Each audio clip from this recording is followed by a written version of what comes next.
Everyone talks about failure. No one talks about letting go of something that worked, something that fed you, paid you, built your reputation, but also slowly broke you. This episode is about walking away from the thing that made you when it no longer aligns with who you're becoming. Welcome to episode 4 of the brand new podcast by Miss K.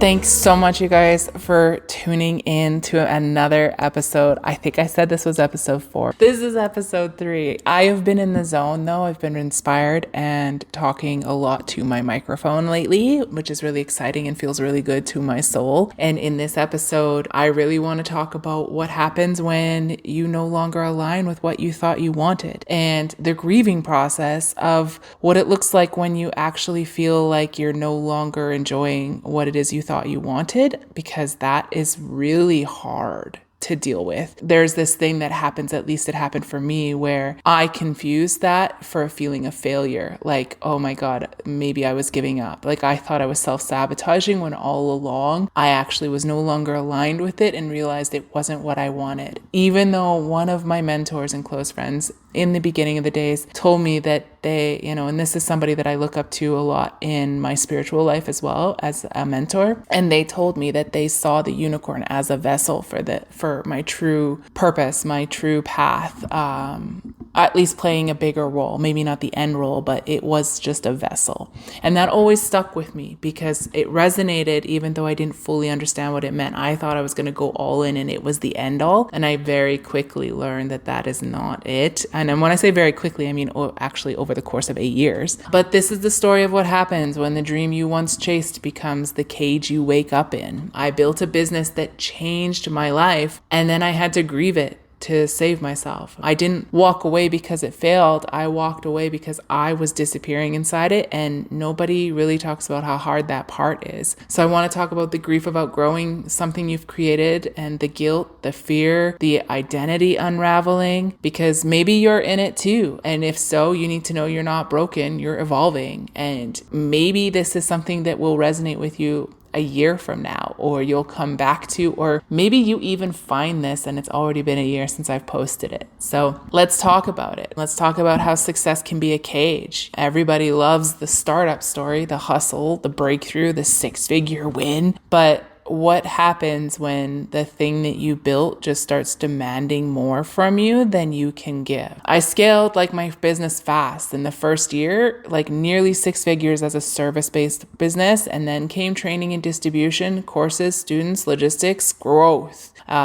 Past that 6-figure within that year. Like that was mind-blowing. For a while, it was incredible, exhilarating, and boy, did it feed my ego. But somewhere along the way, I stopped being the visionary and I became the engine. Everything revolved around maintaining momentum, and momentum without meaning is honestly just motion sickness. The business worked, but it stopped working for me. So there was a grieving process of the version of myself that I had to go through. Letting go of the business wasn't just about changing direction. It was about facing this identity that I had wrapped around it as well, and how my identity and my personality was so intertwined with it. That business, it wasn't just a revenue stream. It was proof. It was proof that I was capable, that I was good enough, that I was smart enough, that I wasn't a failure, that I could build something from scratch and win.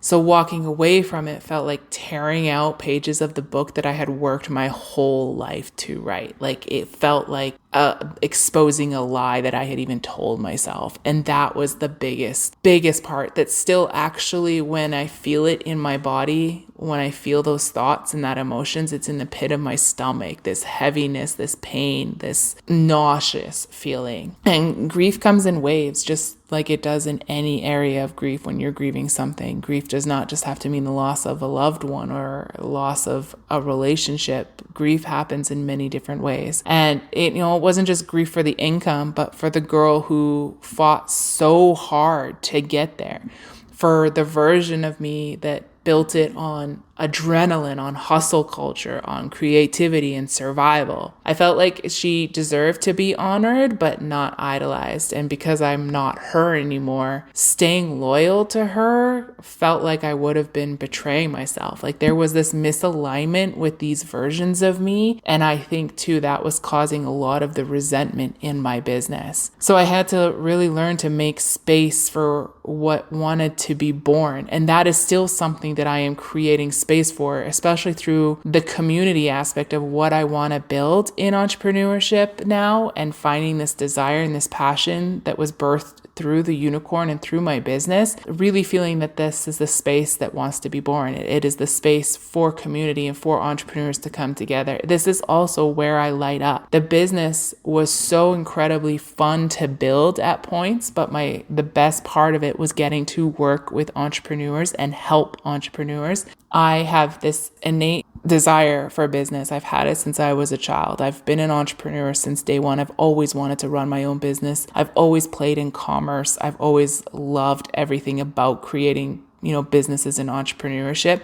And I think that there's this massive lie out there in the entrepreneurial space that says that you have to scale what you start, that quitting means failure, that burning it down means you wasted. But some businesses are complete. Some chapters end without a crash. They just dissolve. And I feel like if you're too busy to resurrect what you've outgrown, then you'll miss the next thing that's trying to come through you. And I really felt that. I felt like I was trying so hard to breathe life into something that didn't want to live anymore, that I was causing my own misalignment and missing out on opportunities that were happening in that moment because I was too focused on trying to make this thing survive and wasn't even aligned with it anymore. Since letting go, I have started reconnecting with what actually feels aligned, what breathes into me, the coaching, the voice, the strategy, the mindset, the depth.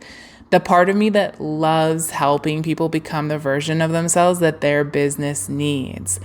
And that version of me, I couldn't live in the old system. I needed space. And so if you're in this season of letting go, then hear me when I say you're not giving up. You're making space. You're clearing room. What you built isn't wasted. It was scaffolding for the next chapter.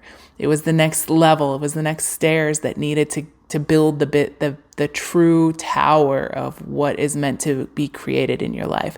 Just because it worked does not mean it has to stay. Sometimes the bravest thing you can do is stop. I want to leave that there, and I want to just wrap up on this episode. This is going to be another short one because I feel like enough has been said, but thank you guys so much for listening to this brand new podcast and for being here along the journey. And let me just say, I'm glad you're here. If you're letting go of something that has once defined you, then baby girl, welcome to the rebirth. You're not behind, you're just becoming. This is Miss K. I love you guys, and I'll talk to you guys in the next episode. Bye.